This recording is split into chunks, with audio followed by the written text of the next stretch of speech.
Halo, oke, senang sekali saya bisa kembali hadir ya.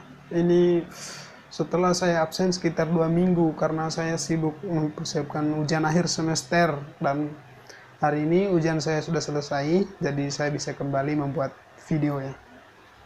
Saya ingin menjelaskan di sini perihal perbedaan antara destinasi wisata dengan daya tarik wisata. Karena saya lihat masih ada orang yang belum bisa membedakan perbedaan antara destinasi wisata dengan daya tarik wisata.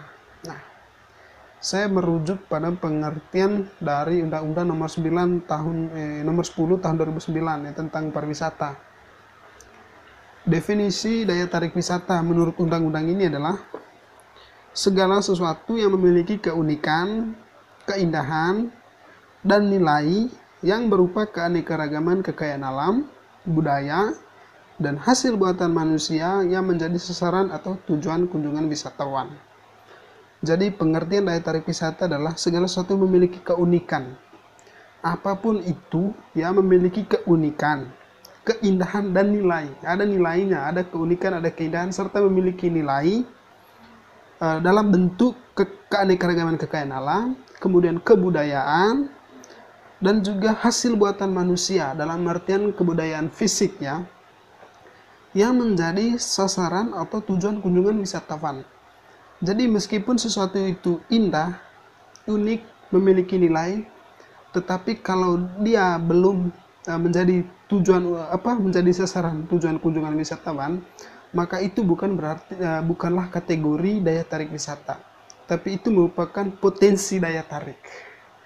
Belum masuk kategori daya tarik, tapi potensi sesuatu yang memiliki peluang untuk menjadi daya tarik. Dalam artian itu memiliki potensi untuk menjadi penarik kunjungan wisatawan, tapi belum menjadi tujuan kunjungan wisatawan. Gitu.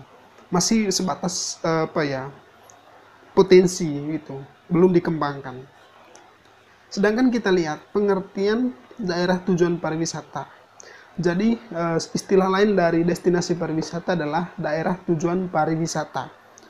Nah, daerah tujuan pariwisata adalah atau destinasi pariwisata adalah kawasan geografis yang berada dalam suatu atau lebih wilayah administratif yang di dalamnya terdapat daya tarik wisata, fasilitas umum, fasilitas pariwisata, aksesibilitas, serta masyarakat yang saling terkait dan melengkapi terwujudnya kepariwisataan.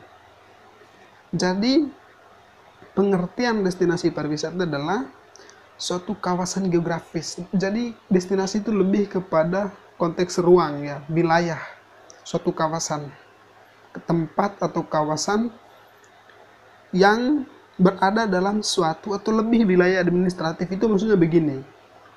Saya ambil contoh itu, maaf kalau saya salah, tapi andaikan saja bahwa contoh ini benar. Taman Nasional Komodo. Karena menurut saya yang saya baca, Taman Nasional Komodo sebagian besarnya berada di provinsi, sebagiannya itu ada di Provinsi Nusa Tenggara Barat ya. Tapi sebagian besarnya berada di NTT, di perbatasan kan. Nah, itu kategori destinasi wisata, Labuan Bajo itu dan TNK itu. Karena maksudnya tadi kan dia bilang berada di dalam satu kawasan geografis atau berada dalam satu atau lebih wilayah administratif. Maksudnya destinasi itu bisa berada di bawah dua wilayah begitu. Misalnya berada di sebagiannya di wilayah NTB, sebagiannya di wilayah NTT. Bisa juga dia itu berada hanya dalam satu wilayah. Bisa juga di tengah-tengah gitu. Ya. Yang di dalamnya terdapat daya tarik wisata. Nah, destinasi adalah kawasan yang mana di dalam destinasi itu ada daya tarik. Contohnya adalah Labuan Bajo. Labuan Bajo itu, kalau orang sebut Labuan Bajo itu bukan daya tarik wisata, tapi itu lebih tepat disebut destinasi pariwisata kan. Orang sebut bilang bahwa Labuan Bajo itu destinasi pariwisata premium, bukan daya tarik wisata premium. Karena Labuan Bajo itu adalah kawasan, bukan daya tariknya. Labuan Bajo itu bukan daya tarik, tapi dia kawasan yang mana di Labuan Bajo ini ada daya tarik. Labuan Bajo kan kawasan. Di dalam kawasan Labuan Bajo ini ada daya tarik. Daya tariknya apa? entah itu dia berupa keanekaragaman kekayaan alam, ada komodo di sana. Keanekaragaman kekayaan hayati kan, ada komodo. Kemudian ada Mantap Point, kemudian ada Pink Beach, seperti itu, ada Pantai Pede, kemudian ada apa lagi? Bukit Padar kan, Puncak Padar, kemudian wisata alam lainnya gitu. Lalu apalagi wujud lainnya? Di dalamnya itu, di dalam ciri lain dari destinasi itu, di dalamnya ada fasilitas pariwisata. Selain di dalamnya ada daya tarik, juga ada fasilitas pariwisata. Di Labuan Bajo itu ada fasilitas pariwisatanya apa? Ada pelabuhan, kemudian ada tourist information, ada hotel, gitu kan? Ada sarana transportasi, kapal, yacht atau kapal pinisi itu sebagai sarana transportasi menuju daya tarik, ya kan? Daya tariknya adalah komodo, itu misalnya. Ada aksesibilitas, ada pergerakan orang menuju ke dan dari daya tarik wisata itu yang di dalam kawasan, bisa dikunjungi, bisa dijangkau, begitu.